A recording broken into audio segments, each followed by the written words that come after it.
Hai korang, saya Ai, saya dari VG Sound. Hari ni Ai nak review satu speaker dari brand Alto, model TS410 2000 watt 10 inci. Speaker ni dia ada function Bluetooth yang mana korang boleh connect dia ke handphone dan boleh connect ke speaker jugalah tanpa kabel. Dia ada juga function app control yang mana kalau korang nak connect dia, korang kena download dia punya apps lah. Okey, yang ni bahagian depan dia. Yang ni dia punya bahagian tepi.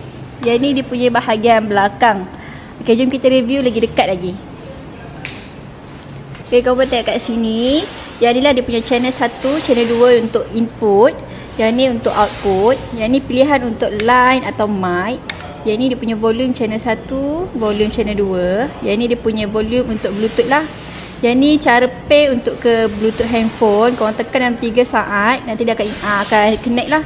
Yang ni stereo untuk connect ke speaker. Yang ni sub size, large, medium and small. Ni EQ. Okay, live, DJ and custom app. Okay, kalau korang berminat untuk dapatkan speaker ni, korang boleh datang ke buy walk in ke kedai kita, VG Sound, atau korang pergi ke Shopee kita orang. Bye!